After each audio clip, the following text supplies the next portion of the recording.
नमस्कार दोस्तों, मेरा नाम है राजकीय वर्मा और आप देख रहे हैं रिपोर्टर जी। अगर आपने रिपोर्टर जी चैनल को अभी तक सब्सक्राइब नहीं किया है तो सबसे पहले चैनल को सब्सक्राइब जरूर करें, लाइक और कमेंट्स करना बिल्कुल ना भूलें।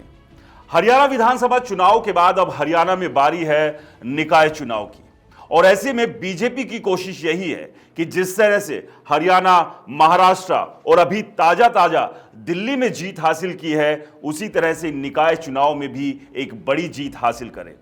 वहीं दूसरी तरफ कांग्रेस भी कोशिश कर रही है कि किसी तरह से हरियाणा में अपनी लगातार डूबती हुई राजनीति को निकाय चुनाव के ही सहारे उठाने का प्रयास किया जाए।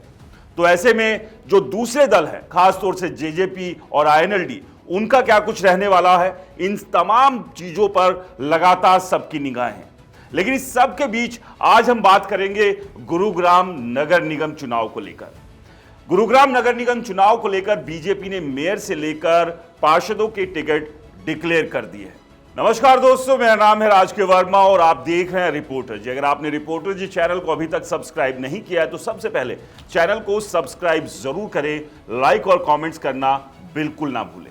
आप जानते हैं कि हरियाणा में निकाय चुनाव क्या आगाज हो चुका है और करीब करीब टिकटों का बंटवारा भी कर दिया गया है। बीजेपी की तरफ से अगर बात करें खासतौर से गुरुग्राम की, तो पार्षद से लेकर मेयर के नाम की घोषणा हो चुकी है।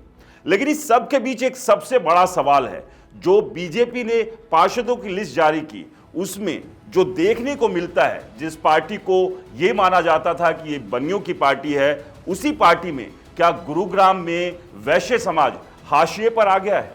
वो इसलिए हम कह रहे हैं क्योंकि एक भी, यानी कि 36 के 36 वार्ड में से एक भी टिकट वैश्य समाज के किसी भी उम्मीदवार को नहीं दी गई।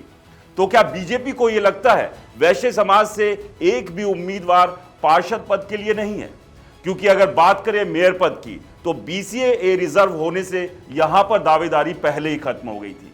और इससे पहले अगर विधानसभा चुनाव की बात करें, तब भी वैश्य समाज अपनी दावेदारी गुरुग्राम विधानसभा सीट पर पूरे जोर से जता रहा था। लेकिन वहां पर भी वैश्य समाज के साथ खेल हुआ और बीजेपी ने वैश्य समाज को टिकट नहीं दी। अब उसके बाद कहीं ना कहीं इंतजार यही था कि निगम के चुनाव आएंगे और यहां पर वैश्य समाज की जो दावेदारी है, उसके हिसाब से उन्हें उनका हक मिलेगा। लेकिन लिस्ट जब जारी हुई और जब इस लिस्ट को पूरी तरह से देखा गया, तो एक भी कैंडिडेट वैश्य समाज से नहीं है। और इसको लेकर अब जाहिर सी बात है कि वैश्य समाज की नाराजगी भी सामने उभर कर आ रही है। वैश्य समाज से जुड़े हुए लोग इस बात को लेकर नाराज है कि क्या बीजेपी में एक भी व्यक्ति, एक भी नेता, एक भी उम्मीदवार क्या पार्षद पद के लायक भी नहीं है। और क्या इसी के चलते बीजेपी ने वैश्य समाज के किसी भी नेता को टिकट नहीं दी है।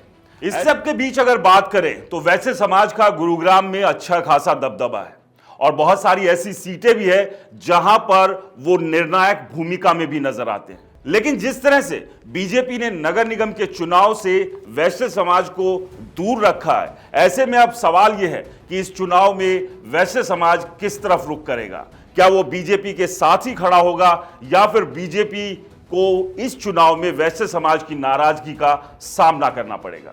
आपको क्या लगता है, बीजेपी ने वैश्य समाज के एक भी कैंडिडेट को टिकट ना देकर क्या अपने पैर पर कुल्हाड़ी मारी है? हमें कमेंट्स कर जरूर बताएं। रिपोर्टर जी चैनल को दोस्तों सब्सक्राइब नहीं किया तो चैनल को सब्सक्राइब करना ना भूलें।